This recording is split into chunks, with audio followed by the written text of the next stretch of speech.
Hi, this is Tim of the 1916 Company. Welcome and thanks for logging on. If you love this watch, email me, Team Mosso at the1916company.com for purchase pricing and availability questions concerning this watch. And today we are discussing a 2006 limited edition of 150 pieces in platinum and ceramic. This is the Audemars Piguet Royal Oak Offshore Rubens Barrichello 2, dedicated to the career and exploits of one of the best all-around F1 drivers and Brazilian motorsports competitors of the modern era in the tradition of Senna and across several different forms of motorsports, not just F1. Barrichello had a legendary career. Well, he's often remembered as Michael Schumacher's teammate. The fact was, he was a championship contender and a race winner and a perennial threat in his own right. He was also an AP ambassador, hence he gets a driver edition watch. Now, there were other versions, but this platinum model is the scarcest Barrichello 2 and also by far the most massive. Forget the size for a minute. Let's just talk about mass. I put this on my scale, and at 300.8 grams, this is one of the two heaviest non-bracelet watches I have ever put on the scale. The Reverso Triptyque was only about, I want to say, 13 grams heavier. This thing is an absolute brick. Also, I should mention, though this was technically rated as a 42mm Royal Oak Offshore, it pointed the way to the eventual 44mm series, and it does wear that way. It's not thick, or at least not as thick as you'd think. It's 15.1mm thick right here. And then if we measure the case lug to lug, just the case, it's 54mm. And then if we add the end links, these little plots, then that is 58.4mm. That's the total distance across the wrist. It's big, and I'm going to opine here. Move my Moser out of the way. I'm going to opine that this is too big for me. So I think your wrist needs to be just a little bit larger than mine. I think you need that 17cm circumference wrist. Here's your down the barrel. Here's your cuff shot. Then over the top. Again, I think you need a wrist a little bit bigger than mine. 16's not enough. Lovely strap, as you can see, a handsome blue. It's almost like Audi Nogaro blue, where it's got some undertones of purple. Matte finish. You can see that the plots or the intermediate links are molded in. We've got a little bit of a bevel along the side. It's fixed to the case using screws and bars. A nice and secure method of fixing a strap to a heavy and expensive watch. I always love to see that. We've got a matching single fold platinum AP logo style deployant clasp. You can see that right there, also in ultra white platinum.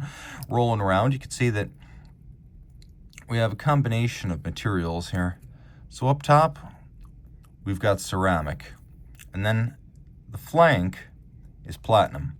Now, the finishing that you get here on both the ceramic and the platinum is the quality you would expect of a Royal Oak or an Offshore, which is to say it's all done manually. The detail is excellent, too. If you take a look at the crown, for example, you can see the outer face of the crown is polished, and then the flanks are all media blasted. You can even see that some of these bevels, like on the lug shoulders, they diminish as they move towards the center. And so it's not just that the contrast is there, it's that it's laid down with such delicate attention to detail. Now, the plots here are designed to resemble the pedals of a racing car, so normally these don't have any kind of molded in or cut texture, whereas on this model they absolutely do.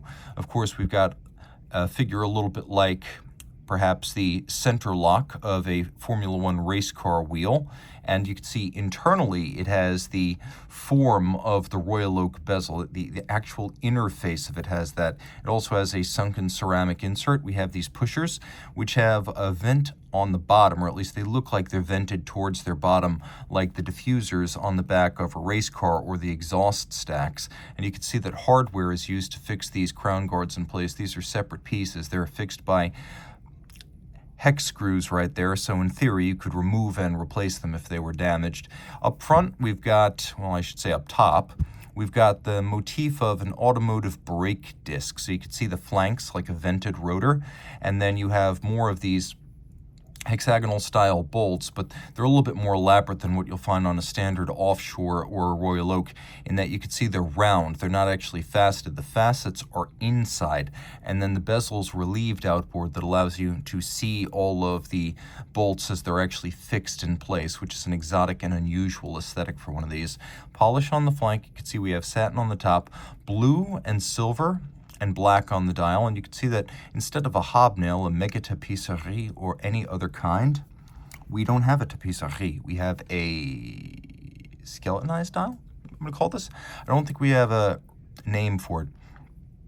So the three hobnails are Petite, Grand, and Mega Tapisserie. And of course, this one right here is one of the only offshores of its era that is not only skeletonized, but allows you to see the movement on the underside. Now, let's take a quick look. You can see all of this is very motorsports aesthetic. We have a set of fan-like perforated hands for the hours and minutes. We have applique indices, and then we've got this tachymetric scale outboard, which can be used in conjunction with the chronograph to gauge the speed of a car around a track over a set distance, usually over a kilometer. There is lume, you can see it. The watch does have a screw-down crown. It is 100 meters water resistant. On the back, you can see Barrichello's personal logo. You know you're a race car driver when you have a personal logo. And you can see how the case back mirrors the automotive hardware-like profile of the bezel.